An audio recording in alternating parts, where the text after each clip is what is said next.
नमस्कार, स्वागत है आपका गुड लक टुडे में और मैं हूं आपके साथ गीतिका पंत और मेरे साथ स्टूडियो में मौजूद हैं पंडित शैलेंद्र पांडे जी। पंडित जी, बहुत बहुत स्वागत है आपका। नमस्कार। तो आज के इस एपिसोड में हम जानेंगे पूजा उपासना का महत्व। जब हम पूजा करते हैं, भगवान की उपासना करते हैं, तो हम कई चीज़ें जिनका प्रयोग करते हैं, धूप, अगरबत्ती, कपूर हम जलाते हैं। तो इसका महत्व क्या होता है और इसका किस तरह से हमारे जीवन पर प्रभाव पड़ता है, हम जानेंगे पंडित जी से। लेकिन सबसे पहले देख लेते हैं आज का गुड लक मंत्र।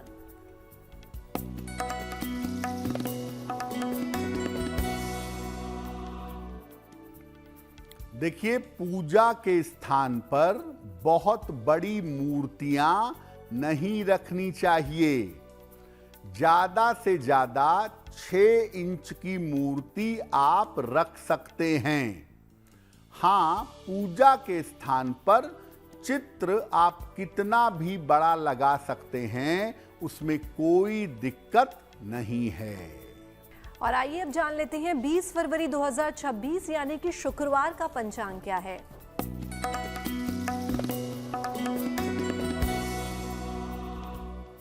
दिनांक 20 फरवरी 2026, दिन शुक्रवार, तिथि है फाल्गुन शुक्ल पक्ष की तृतीया तिथि, दोपहर 2:38 तक। नक्षत्र है उत्तरा भाद्रपद नक्षत्र, रात के 8:07 तक। चंद्रमा मीन राशि में संचरण कर रहे हैं।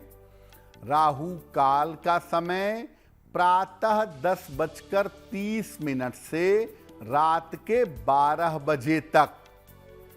पश्चिम दिशा की तरफ यात्रा करने की मनाही है, लेकिन अगर यात्रा करना जरूरी है, मजबूरी है, तो जरा सा दही खाकर और भगवान का स्मरण करके यात्रा करेंगे तो मुश्किल से बचे रहेंगे। और आइए अब जानते हैं पंडित जी से कि पूजा में धूप या अगरबत्ती क्यों जलाया जाता है और इसका विशेष प्रयोग हम कैसे करें। जी देखिए, आज हम ये बात कर रहे हैं कि आप अपनी पूजा उपासना को बेहतर कैसे बनाएंगे और पूजा उपासना में आप जिन चीज़ों का प्रयोग करते हैं उसके पीछे का तर्क क्या है, महत्व क्या है। सामान्यतः पूजा में हम लोग धूप या अगरबत्ती जलाते हैं। क्या महत्व है इसका? देखिए, व्यक्ति जब पूजा करता है तब उसका मन एकाग्र हो जाए, उसका मन कॉन्संट्रेट हो जाए और पूजा के दौरान तनाव न रहे, तनाव कम हो जाए, इसके लिए सुगंध का प्रयोग किया जाता है। और जब आप सुगंध का प्रयोग पूजा के दौरान करते हैं धूप बत्ती से या अगरबत्ती से, तो आप अपने मन की अलग अलग चिंताओं को तुरंत दूर कर सकते हैं। इसीलिए पूजा के दौरान अगरबत्ती या धूप बत्ती का प्रयोग किया जाता है। सामान्यतः अगरबत्ती की तुलना में धूप बत्ती का प्रयोग करना ज्यादा अच्छा माना जाता है।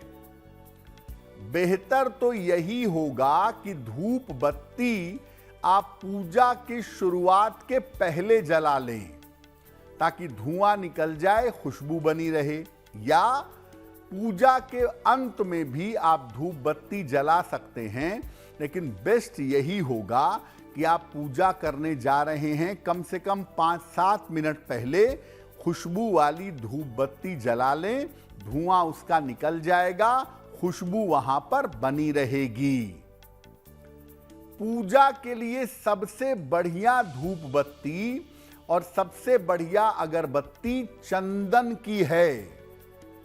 चंदन की सुगंध की धूप बत्ती जलाना या चंदन की सुगंध की अगरबत्ती जलाना ज्यादा बेहतर है। आप माता लक्ष्मी की पूजा कर रहे हैं, आर्थिक लाभ के लिए और मान सम्मान के लिए, तो गुलाब की सुगंध वाली धूप बत्ती जलाना अच्छा होगा। घर में नकारात्मक ऊर्जा बहुत है, पूजा करते समय भी तनाव बना रहता है, तब आप गुग्गल की धूप बत्ती का प्रयोग करिएगा। और ग्रहों के बुरे प्रभाव को दूर करने के लिए लोबान की धूप बत्ती का प्रयोग करना ज्यादा बेहतर होगा। लेकिन मैं सामान्य लोगों को यही सलाह दूंगा कि पूजा के दौरान अगर आप चंदन की धूप बत्ती या चंदन की अगरबत्ती जलाएं तो उससे आपको ज्यादा लाभ होगा। और अब वक्त हो गया आज की राशिफल के बारे में जानने का, तो चलिए जानते हैं मेष, वृष और मिथुन राशि का क्या है राशिफल।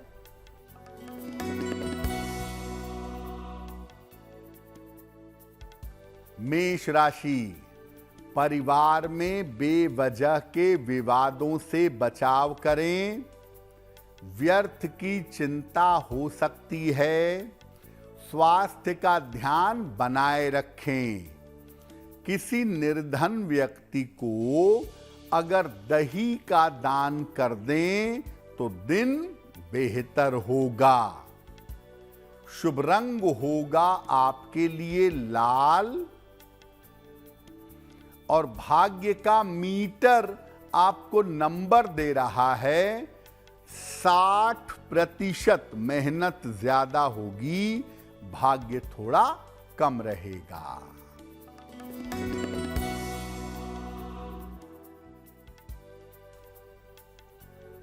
वृषभ राशि, धन का लाभ होता दिख रहा है। परिवार में प्रसन्नता आएगी। मानसिक चिंताएं समाप्त होंगी।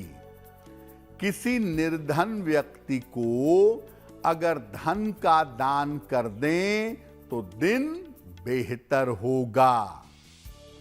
शुभ रंग होगा आपके लिए क्रीम। और भाग्य का मीटर आपको नंबर दे रहा है 85%। बेहतरीन भाग्य आपके साथ बना हुआ है।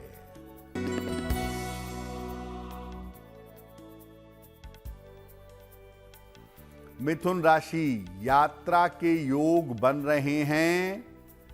करियर में सफलता मिलेगी। रुके हुए काम पूरे होंगे। खाने पीने की वस्तु का दान कर दें तो दिन बेहतर होगा। शुभ रंग होगा आपके लिए हरा। और भाग्य का मीटर आपको नंबर दे रहा है 80%। बहुत अच्छा भाग्य आपके साथ बना हुआ है। और चलिए अब जान लेते हैं कि पूजा में दीपक के प्रयोग का महत्व और लाभ क्या क्या है। अगरबत्ती और धूप बत्ती के अलावा पूजा में जो सर्वाधिक प्रयोग किया जाता है वो है दीपक। क्यों जलाते हैं इसको, तरीका क्या है और लाभ क्या है? देखिए, हिंदू परंपरा, खास तौर से उपनिषद और वेद, जो ज्यादातर आध्यात्मिक उसका पार्ट है, हिस्सा है, वो ईश्वर को प्रकाश के रूप में मानता है। इसीलिए दीपक जलाकर उसकी ज्योति के रूप में हम ईश्वर को स्थापित करते हैं। जब आप पूजा में दीपक जलाते हैं तो आपका ध्यान दीपक की लौ पर होता है, इसलिए दीपक से एकाग्रता और ऊर्जा दोनों प्राप्त होती है। अलग अलग मुखी दीपक जला के, एक मुखी, दो मुखी, चार मुखी, अलग अलग दीपक जलाकर पूजा करने से अलग अलग तरह की मनोकामनाएं पूरी की जा सकती हैं। सामान्य पूजा में ईश्वर की कृपा प्राप्त करने के लिए एक मुखी दीपक जलाना चाहिए रोज की पूजा में। कर्ज से अगर मुक्ति चाहते हैं तो 9 मुखी दीपक जलाना चाहिए। स्वास्थ्य की रक्षा चाहते हैं, लंबी आयु चाहते हैं तो 2 मुखी दीपक जलाना आपके लिए शुभ होगा। विरोधियों को और शत्रुओं को शांत करने के लिए 3 मुखी दीपक जलाया जाता है। नौकरी, रोजगार और करियर के लिए हर शनिवार को पीपल के नीचे 4 मुखी दीपक जलाइए। खास तौर से अगर आपकी समस्या नौकरी से जुड़ी हुई है तो 4 मुखी दीपक शनिवार की शाम को पीपल के नीचे जलाइएगा। और अब जानते हैं कर्क, सिंह और कन्या राशि का क्या है राशिफल।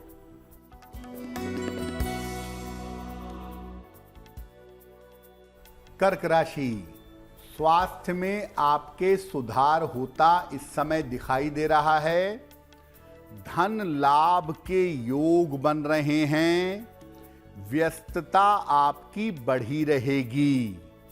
माता लक्ष्मी की अगर उपासना करें तो दिन बेहतर होगा। शुभ रंग होगा आपके लिए सफेद और भाग्य का मीटर आपको नंबर दे रहा है 70% मध्यम भाग्य आपके साथ बना हुआ है।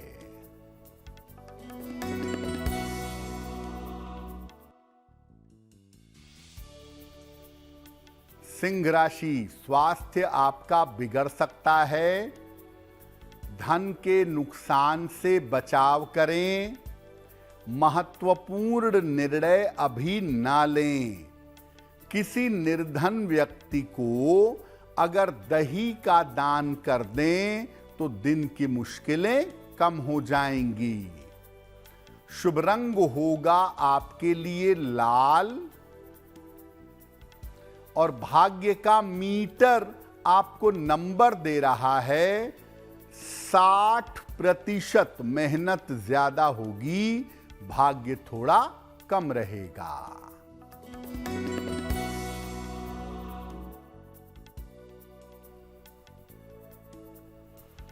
कन्या राशि, करियर में लाभ के योग बन रहे हैं। उपहार सम्मान का लाभ मिलेगा। संतान पक्ष की उन्नति होगी। खाने पीने की वस्तु का दान कर दें तो दिन बेहतर होगा। शुभ रंग होगा आपके लिए हरा और भाग्य का मीटर आपको नंबर दे रहा है 75%। उत्तम भाग्य आपके साथ बना हुआ है। और अब वक्त हो गया है गुड लक में आज के सवाल और उनके जवाब देने का। तो चलिए जानते हैं पंडित जी से आज का पहला सवाल वो किसका ले रहे हैं। जी,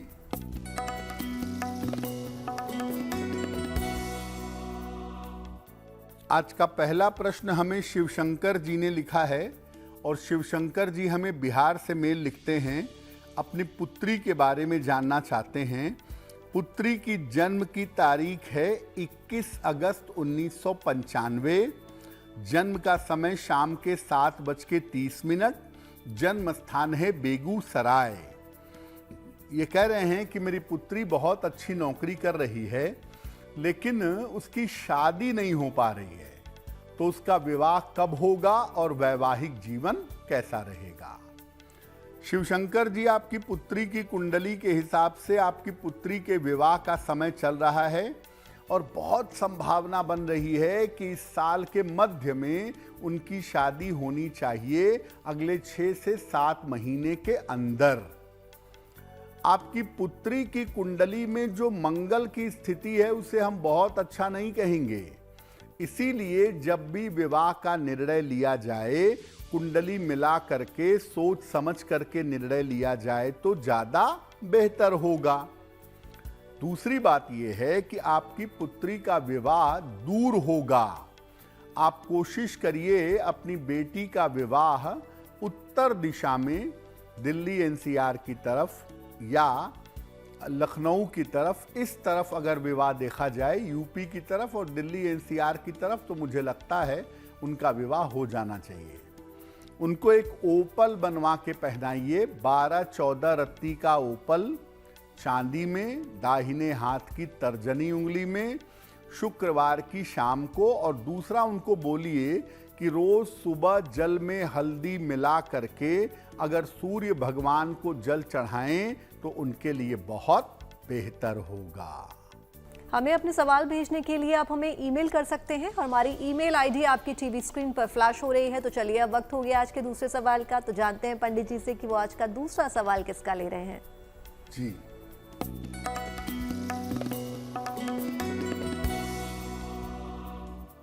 अगला प्रश्न हमें कृष्ण गोपाल जी ने लिखा है।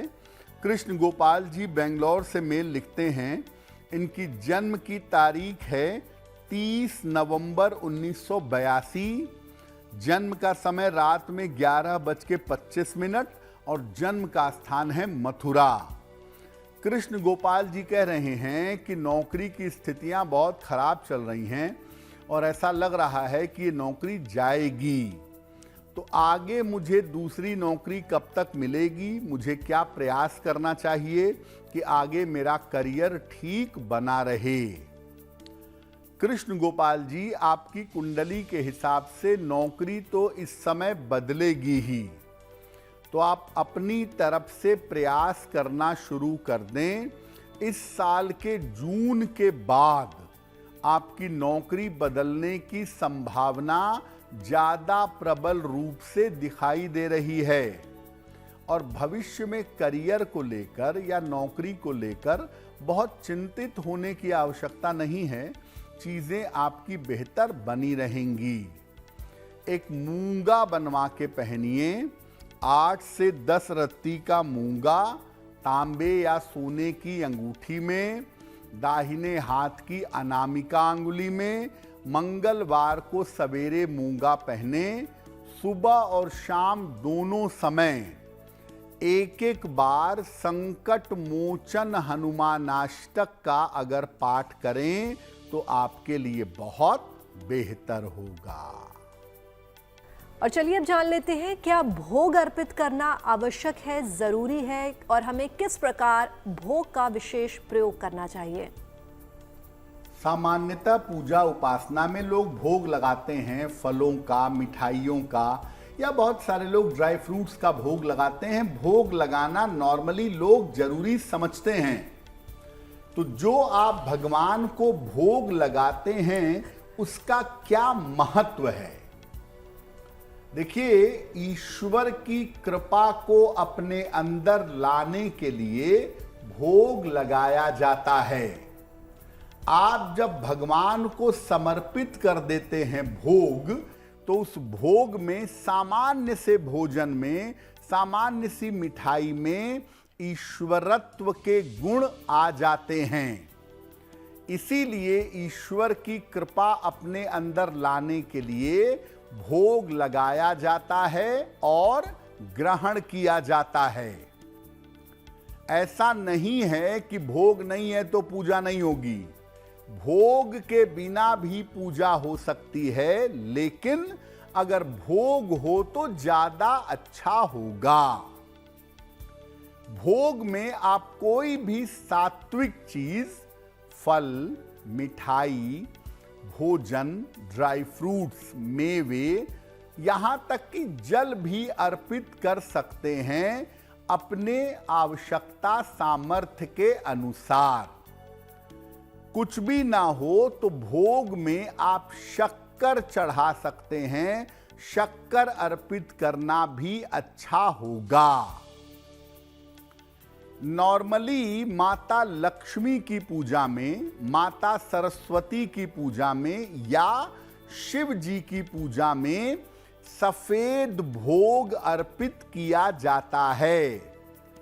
सफेद भोग अर्पित करने से आर्थिक और मानसिक स्थिरता जीवन में आती है।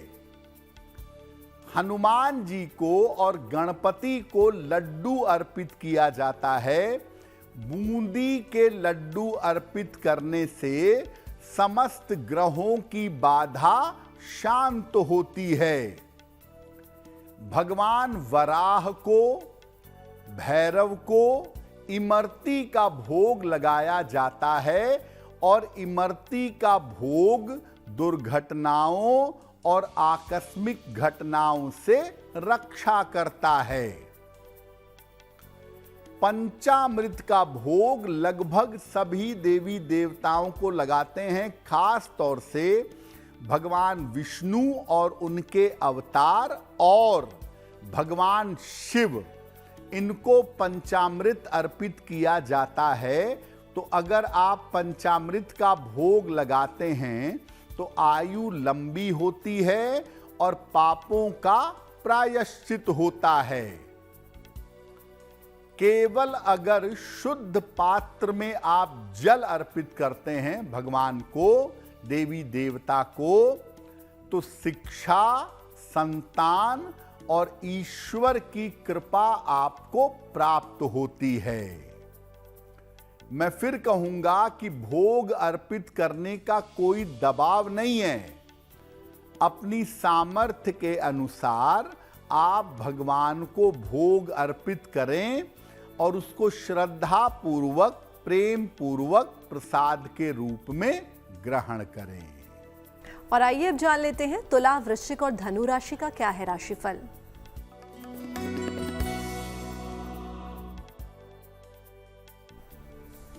तुला राशि, मानसिक चिंता समाप्त होती दिख रही है। धन की स्थिति उत्तम रहेगी। स्वास्थ्य में आपके सुधार होगा। किसी निर्धन व्यक्ति को अगर धन का दान कर दें तो दिन बेहतर होगा। शुभ रंग होगा आपके लिए गुलाबी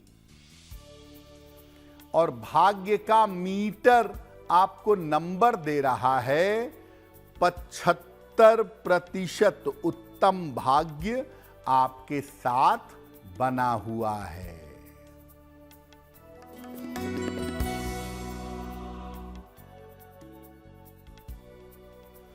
वृश्चिक राशि, स्वास्थ्य में सुधार होगा, करियर में सुधार होगा, परिवार में विवादों से बचाव करें।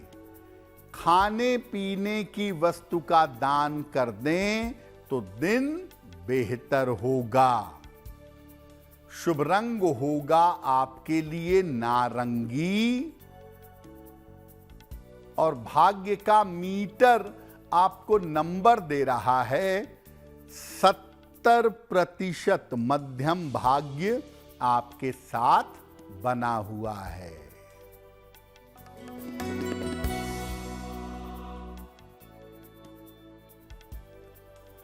धनु राशि, ऑफिस में समस्या हो सकती है।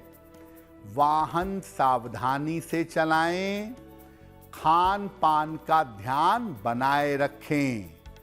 किसी निर्धन व्यक्ति को अगर दही का दान कर दें तो दिन की मुश्किलें कम हो जाएंगी। शुभ रंग होगा आपके लिए पीला और भाग्य का मीटर आपको नंबर दे रहा है 60%। मेहनत ज्यादा होगी, भाग्य थोड़ा कम रहेगा।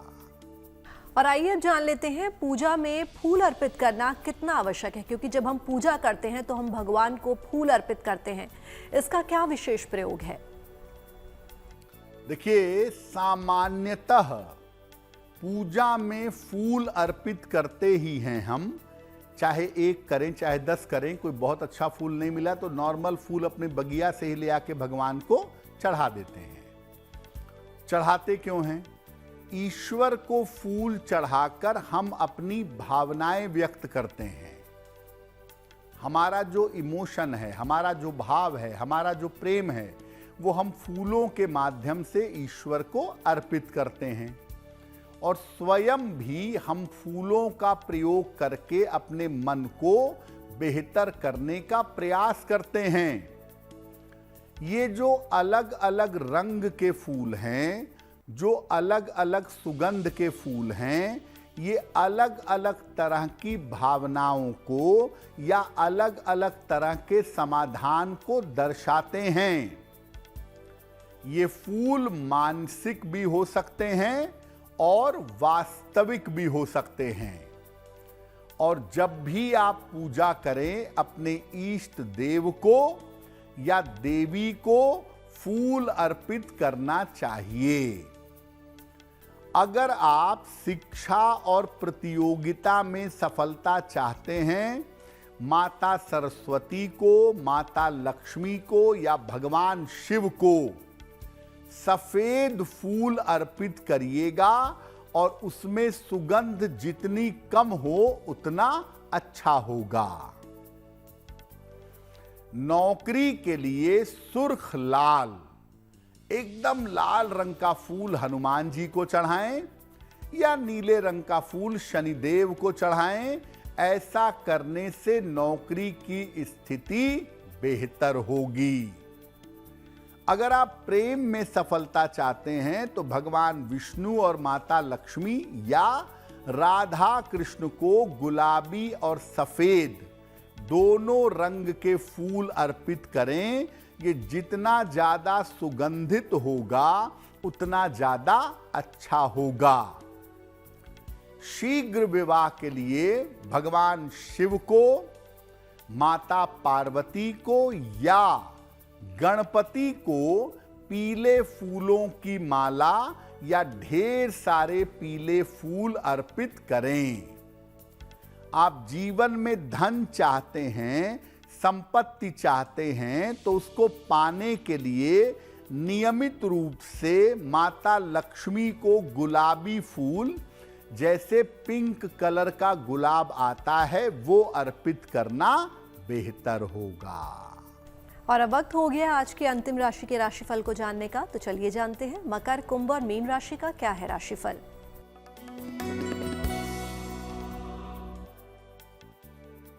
मकर राशि, धन लाभ के योग आपके लिए बन रहे हैं। मानसिक चिंता आपकी समाप्त होगी। पारिवारिक जीवन में आपके सुधार होगा। किसी निर्धन व्यक्ति को अगर धन का दान कर दें तो दिन बेहतर होगा। शुभ रंग होगा आपके लिए नीला और भाग्य का मीटर आपको नंबर दे रहा है 75% उत्तम भाग्य आपके साथ बना हुआ है।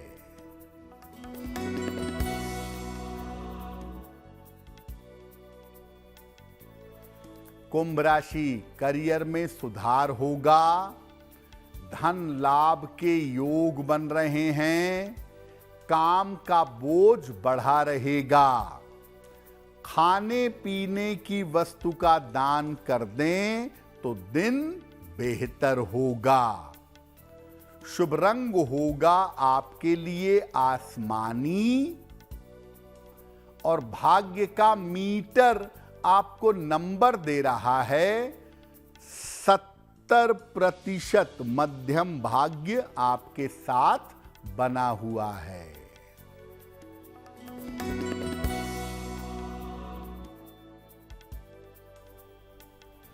मीन राशि, मानसिक समस्या हल होगी। धन लाभ के योग बन रहे हैं। रुके हुए काम पूरे होंगे।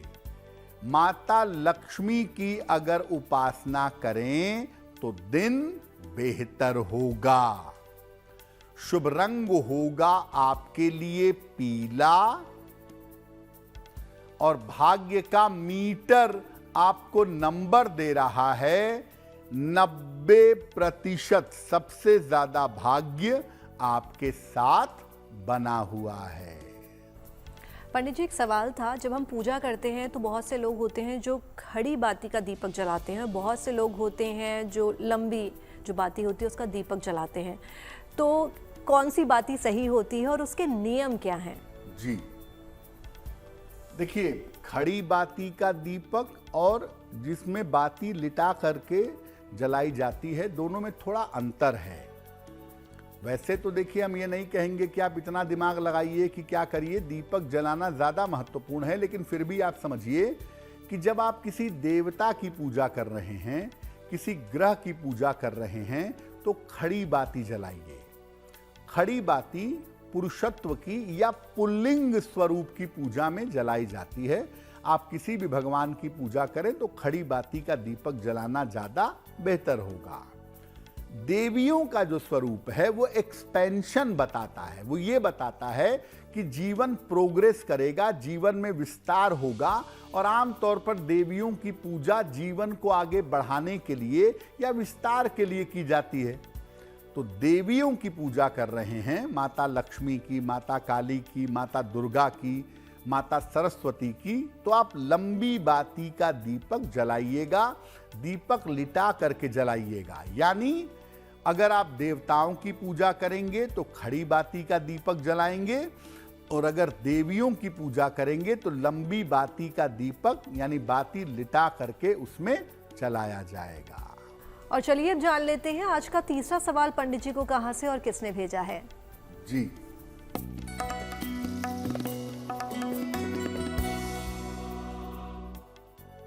अगला प्रश्न कोमल ने हमें लिखा है, और कोमल हमें मेल लिखती हैं मुंबई से। इनकी जन्म की तारीख है 7 फरवरी 1988। जन्म का समय शाम के 4:35। जन्म का स्थान है पुणे, महाराष्ट्र। मेल लिखती हैं मुंबई से। कोमल कह रही हैं कि मैंने अपने मित्र को पैसे उधार दिए थे और काफ़ी लोगों को मैंने पैसे दिए हैं उनकी सहायता के लिए, लेकिन मुझे मेरा पैसा वापस नहीं मिलता है। मेरे बहुत सारे पैसे फंस गए हैं, तो मुझे क्या उपाय करना चाहिए?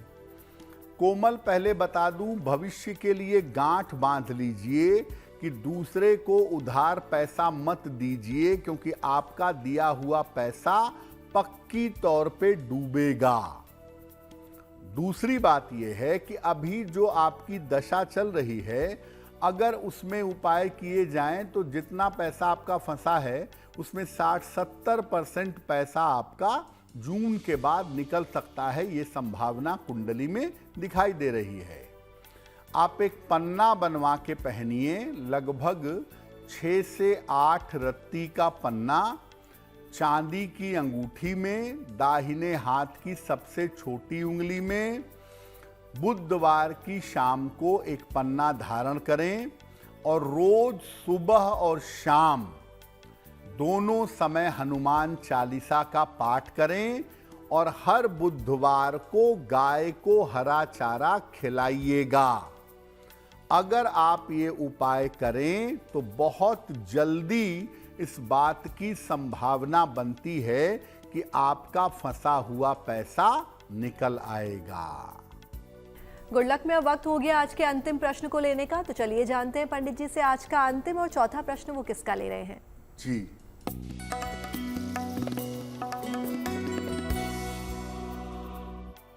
आज का अंतिम प्रश्न बॉबी ने हमें लिखा है, और बॉबी हमें देहरादून से मेल लिखते हैं। इनकी जन्म की तारीख है 15 मार्च 2002। जन्म का समय शाम के 7:25। जन्म स्थान है देहरादून। बॉबी कह रहे हैं कि मैं भविष्य में एक्टिंग, फिल्म या इस तरह के क्षेत्रों में अपना करियर बनाना चाहता हूं। क्या मैं इस क्षेत्र में करियर बना सकूंगा? बॉबी आपकी कुंडली के हिसाब से आप मीडिया में, ग्लैमर वर्ल्ड में, फिल्मी दुनिया में एक बहुत अच्छा करियर बना सकते हैं, लेकिन उसके लिए देहरादून से बाहर निकलकर मुंबई जाइए और मेहनत करिए। दूसरी बात देखो ये है कि आपको नशा वशा करने से, बहुत ज़्यादा दोस्ती यारी के चक्कर में पड़ने से बचना चाहिए, क्योंकि आपकी कुंडली में करियर में सफलता तो है, लेकिन साथ में भटकाव भी दिखाई दे रहा है। तो भटकाव से बचने की बड़ी आवश्यकता दिख रही है, उसका थोड़ा ध्यान दीजिएगा। एक ओपल बनवा के पहनिए, 12 से 14 रत्ती का ओपल, चांदी में, दाहिने हाथ की तर्जनी उंगली में।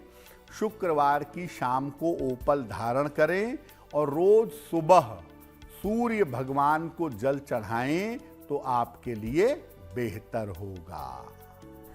पंडित जी, एक और प्रश्न था। बहुत से लोग होते हैं, हम दिया तो जलाते हैं लेकिन हम धूप बत्ती भी जलाते हैं, लेकिन हम लोगों को एलर्जी होती है, किसी को डस्ट एलर्जी होती है, तो धुएं से एलर्जी हो जाती है। तो ऐसे में मन को एकाग्र करने के लिए हम क्या करें?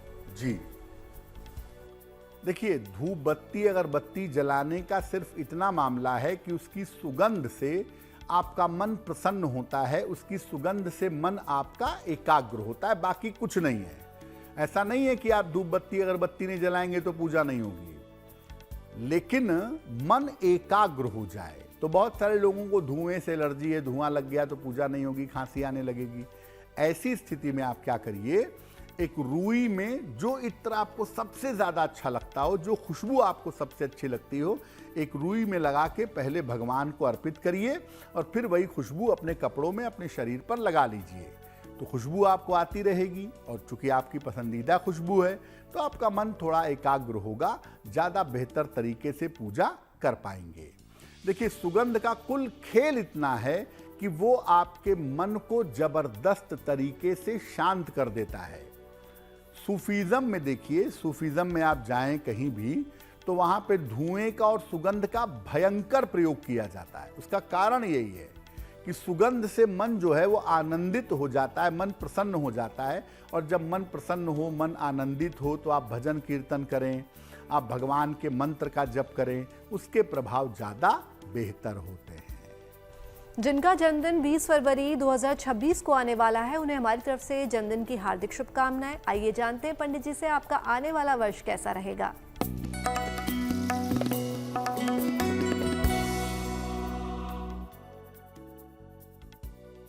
जिन लोगों का जन्मदिन 20 फरवरी को है, उन्हें हम सबकी तरफ से जन्मदिन की हार्दिक शुभकामनाएं। आने वाले वर्ष में स्वास्थ्य पर थोड़ा ध्यान बनाए रखिएगा। आर्थिक स्थिति कुल मिलाकर आपकी ठीक रहेगी। करियर में बड़े परिवर्तन के योग बन रहे हैं। इस साल अविवाहितों का विवाह होने की संभावना दिख रही है। क्या उपाय करेंगे? पूरे साल भर भगवान शिव की जितनी उपासना आप करें, उतना आपके लिए अच्छा रहेगा। वक्त हो गया आज की जिज्ञासा के बारे में जानने का, तो चलिए जानते हैं पंडित जी से आज की जिज्ञासा क्या है। आज की जिज्ञासा है कि क्या बिना धूप, दीप, फूल और भोग प्रसाद के अलावा पूजा हो सकती है? इनके बिना भी पूजा सफल होगी? देखिए, बाह्य पूजा जब आप करते हैं तो आपको धूप, दीप, नैवेद्य, इन सब की आवश्यकता पड़ती है, लेकिन इसके अभाव में मानस पूजा भी होती है। मानसिक तौर से आंखें बंद करके, ध्यान करके आप जो चाहें देवी देवता को अर्पित कर सकते हैं। मानस पूजा भी की जा सकती है और मानस पूजा को बाह्य पूजा से, बाहरी पूजा से ज्यादा बेहतर माना जाता है। और अब वक्त हो गया है 20 फरवरी 2026 यानी कि शुक्रवार के शुभ पहर के बारे में जानने का। दिनांक 20 फरवरी 2026 दिन शुक्रवार। शुभ पहर का समय है रात के 9 बजे से 10:30 तक। इस समय में माता लक्ष्मी को गुलाब का फूल अर्पित करें। ऐसा करने से विवाह के मामले में और वैवाहिक जीवन के मामले में सुधार होगा, समस्याएं हल होंगी। लेकिन करेंगे शुभ पहर में ही 20 फरवरी शुक्रवार रात को 9 बजे से 10:30 के बीच में। और अब वक्त हो गया आज की गुड लक राशि के बारे में जानने का, तो चलिए जानते हैं आज की गुड लक राशि कौन सी है।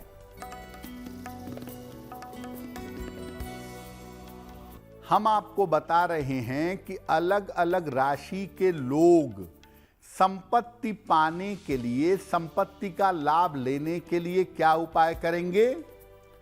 आज की गुड लक राशि है कुंभ। संपत्ति का लाभ अगर आप चाहते हैं तो माता लक्ष्मी की उपासना नियमित रूप से करिए और हर शुक्रवार को माता लक्ष्मी को गुलाब का फूल अगर आप अर्पित करें तो आपको संपत्ति का लाभ अवश्य होगा। गुड लक में हम पहुंच गए आज के अंतिम पड़ाव पर, जहां पंडित जी रोज हमें एक नया महा उपाय बताते हैं। आइए जानते हैं पंडित जी से आज का महा उपाय क्या है। जी,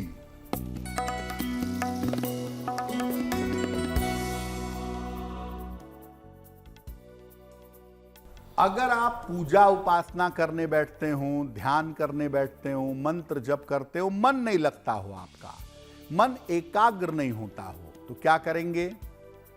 पूजा का समय, स्थान और इष्ट एक ही रखिए। एक ही जगह पे बैठ के रोज पूजा करिए, एक ही समय निश्चित करिए और किसी एक इष्ट पर फोकस करिए, अच्छा होगा। अपना आसन, जिस आसन पर बैठकर पूजा करते हैं वो पर्सनल होगा। पूजा के बाद अपना आसन हटा दीजिएगा और अपनी माला, जिस माला से आप मंत्र जप करते हैं वो पर्सनल रहनी चाहिए। पूजा करने के कुछ समय पहले धूप बत्ती या सुगंधित बत्ती जला लीजिए और आराम से बैठिए पूजा स्थान पर। पूजा आरंभ करने के पहले ईश्वर से सफलता की प्रार्थना करिएगा। ईश्वर की इच्छा के बिना आप उनकी पूजा नहीं कर सकते, तो पूजा आरंभ करने के पहले उन्हें नमस्कार करिए और प्रार्थना करिए कि मैं अच्छी पूजा कर सकूं, मेरी पूजा सफल हो। पंडित जी, तमाम जानकारी के लिए और महा उपाय के लिए आपका बहुत बहुत धन्यवाद। धन्यवाद। तो पंडित जी से महा उपाय तो आपने जान लिया। बाकी देश और दुनिया की तमाम पॉजिटिव न्यूज के लिए और अच्छी खबरों के लिए आप जुड़े रहिए गुड न्यूज टुडे पर। हमें दीजिए इजाजत, नमस्कार।